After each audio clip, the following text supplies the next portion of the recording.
get your ass kicked. Point blank, period. That's just the bottom line. So, could Mike Tyson, is it likely that Mike Tyson can beat anybody? Probably not at 54 years, 52 years old. I think he's 54 years old. He's in his mid to early 50s. Let's stop studying. He's in his mid to early 50s. More than likely not. But the way people in this sports lexicon operate these days, likes and people liking them, and I don't care. And to be perfectly honest, I believe the entire world has been defamed. You're fat. Hey man, you need to lose some weight. You're fat shaming. You need to do this. You're this shame. You're that shame. Sometimes, man, look, being a former active bully and a person who was bullied at one point in his life, it actually, in my opinion, it helped. Because it taught me to fight back and face the adversity. Either you're going to have to duck and dodge and run home every day, or you're going to have to learn how to throw some hands. I took throw some hands. People can tease you and laugh at you at all times. I'm going to choose to fight back. Therefore, when you are raising a culture or a generation to not fight back, I think it is detrimental to that generation.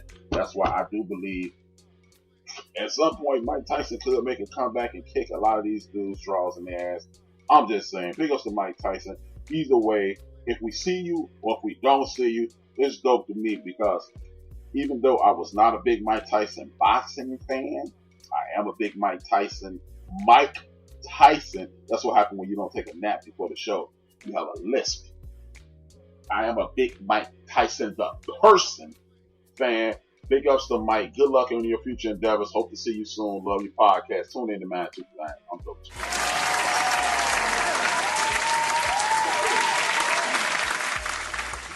Moving on, and so on, and such and such and so on. Rest in peace to one of the greatest coaches in the history of the game. He goes by the name of one Don Shula. I'm about my top 9 back. Don Shula is going to be in the mix of that top 9. I'm sure you guys are going to be interested. Hopefully RC is in the chat room by the time I do that. It's going to be interesting. Don Shula is one of the greatest coaches in the history of the game. Don Shula, again, is one of the greatest coaches in the history of the game. I'm going to do my top 9 coaches in history that I've seen. One of them is going to be a guy that I didn't see, but he's going to be the top 9 guys that I saw. And Don Shula is definitely on that list. He's an iconic coach. He's one of the innovators of the game of football. He is a dude who, the reason I respect Don Shula was originally coaching Johnny Unitas. Then he went to 4 Yards in the Cloud of Dust, and then he helped Bob Greasy get into the Hall of Fame. Him and Jim Kidd and Larry Zonka and that crew, the no-name defense and that whole get down.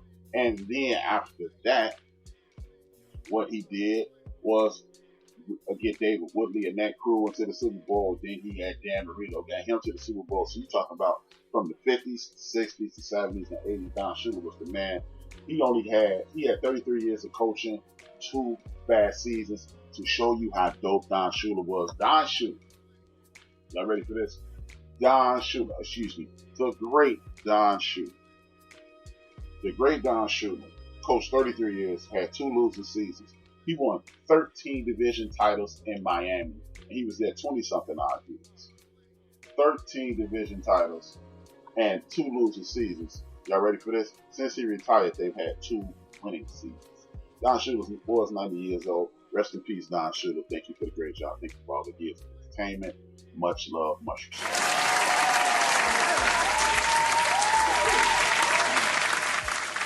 Now, it's time to start slapping people around. Guess what? I'm mad at Mr. Jerry Jones because Jerry Jones is playing games. And I was just in one of these chat groups that I'm a part of at Facebook.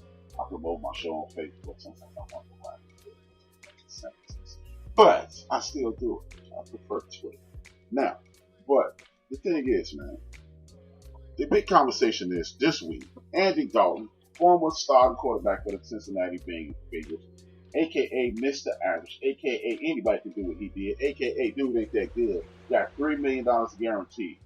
Guess what? That means he made more. He's going to make more than Dak Prescott makes made in his entire career. in one season. Did y'all hear that? In one season, he's going to make more money than Dak Prescott. So, the homie, Brian Cook, pick up to my man Cook. He a background listener. He don't do the whole chat room thing, but I know he be listening. Pick up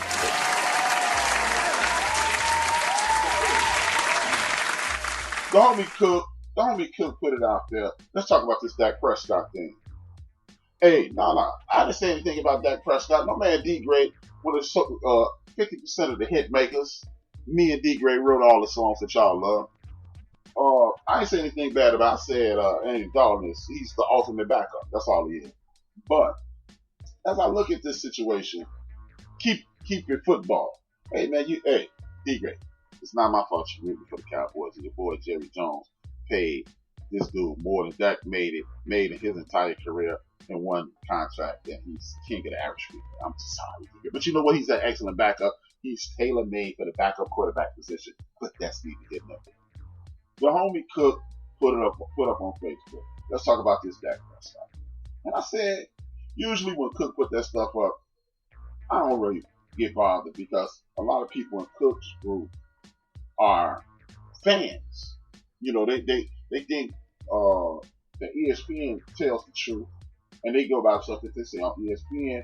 And anybody who listens to my show knows that ESPN thinks it's a whole lot. It's a construct to get you to continue to watch because they consistently tell lies. Now, Jerry's crazy, but I'm listening. My man D Great, see, that's what I'm talking about. Frazier Crane, he's listening. But I'm looking at this thing, man. Dak Prescott is getting hosed because one of the homies is like, oh man, because I put in there, look, Jerry Jones full of shit because if Dak Prescott was black, he's a white quarterback, he'd have got paid a while ago, yada, yada, yada, this, that, and the third. Now, everybody wants to go, you know, and say, oh man, why you got to make it racial? Hey, bro, you live in the United States of America. If you think I'm making it racial, you are outside your damn mind. It's racial from the time you were born to the time you die. So if you think it's me playing a race card, please let me understand. He said, and then he made this little statement about Dak played like shit, which is a lie. And then he turned around and said, Tom Brady, he's more money than Tom Brady got. Tom Brady needs to be angry with his damn parents. But guess what? Because Tom Brady's parents had him 43 years ago instead of 26 years ago like Dak Prescott. That's why Tom Brady chose, just like Michael Jeffrey Jordan, to take light money. Y'all, if you ever listen to my show for 10 seconds, you understand that your boy is all about the bread.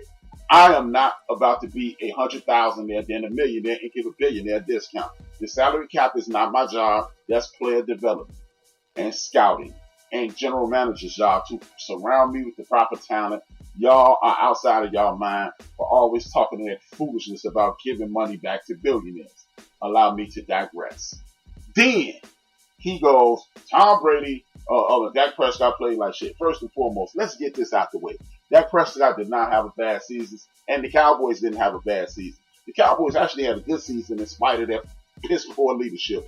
Jason Garrett had the most predictable playbook in the history of the world. When you talk about Super Cowboy fanboy Skip Bayless, they ran the ball on first down more than any team in football. That shows Ezekiel Elliott is washed up. No, that shows that if you run the football on first down more than anybody in the sport, that means you're stupid because it's called innovation. It's called adjusting. If they are adjusting to a back that is as talented as Ezekiel Elliott and you don't readjust, that means your coach is a moron. And if your coach is a moron and you still finish 8-8 and your quarterback throw for 49.99 in regards to yards, that means in spite of inadequate leadership, in spite of a creative playbook, I still excel. Ezekiel Elliott still made the Pro Bowl. He still was fourth in the nation, and you had the most predictable playbook in football. Let's not forget, when Ray Lewis was still in the league, the last time they won the Super Bowl, they went to Texas Stadium or AT&T Park or whatever they calling it now, and he said they have the most fundamental, basic playbook I've ever come up against. Guess what that means? Your coach is a damn fool. But when they get behind and they're forced to unleash that gets it cracking. Now, what that means is this. I am extremely talented. I have more than adequate ability and I am suffering from poor leadership and uncreative play calling. So if I put up 5,900 yards in spite of the coach, that means I need a new coach. Enter Mike McCarthy, and I need to be paid. In regards to him not being the highest paid player in the world, Derek Carr from my Oakland Raiders, he got a big pile of money after doing nothing. Matthew Stafford got a big pile of money, and he has yet to win a playoff game. Derek Carr ain't even started in a playoff game. So people, please stop trying to make it seem like it's Dak and it's not the leadership. It's the coach. It ain't the X's, it ain't the Willies and the Joes, it's the X's and the O's. My man D-Gray said Dak will sign, he will get his money, and we will ball. New season, new focus. Zeke is the number one focus, which will open up the passing game. The major problem is the motherfucking defense giving up the lunch money to everybody. Shout out to D-Great. I'm glad you put that in the chat room.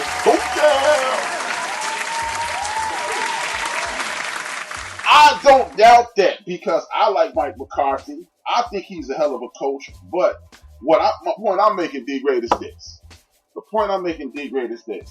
If you do not have a man pulling the right trigger, making the right calls, exciting the fan base, and igniting the locker room, you cannot have an inch of success.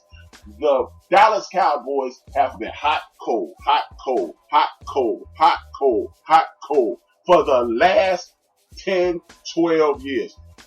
Look, you can check it out. I challenge anybody who's listening to go to footballrecords.com, pull up the Dallas Cowboys, and you will see on odd number years they win 10 plus games. On even number years they win 10 plus games. On odd number years they 500 or worse.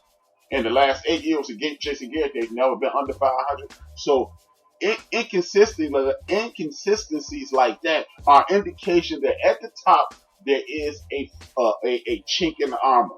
Jason Garrett's that chink in the armor. Now, with the defense, D-Great, when you run the football with Ezekiel Elliott and you do what Shannon Sharp calls the dink and dak, and then you hitting people over the top with the homie CeeDee Lamb, and you hit the homie Amari Cooper over the top, and they exposing this gives the defense a chance to rest. When you have a porous defense and they got a whole lot of rest, what happens? That makes them just a little bit better. The Dallas Cowboys, the thing is, when you have your defense on 3 and out, you will take a solid to average defense and make them piss poor. I do believe that's what's wrong with the Dallas Cowboys. I do expect them to make a comeback, but my point is not the Dallas Cowboys. My point is the jackasses at the top. The defense and offense never been on the same page. That is your coach, former coach, and your ownership's issue because Jerry Jones wants to be a rock star. Jerry Jones wants to be a rock star. He owns the rock band. So he needs to take a step back.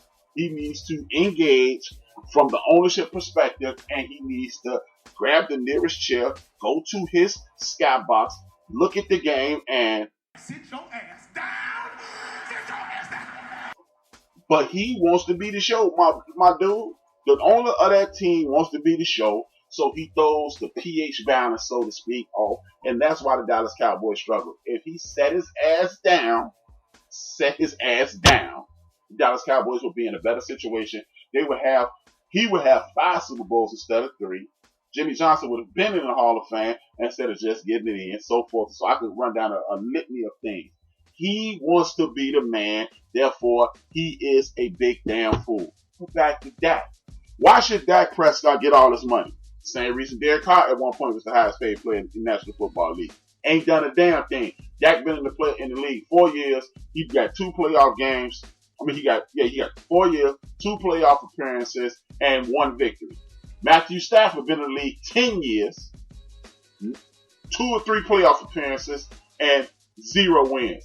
Derek Carr has never started a game, but both of those guys with far less accomplished than Dak. They've made the same amount of Pro Bowls. They've made the same amount of they got less wins than him. And they told you first year, it was the running game.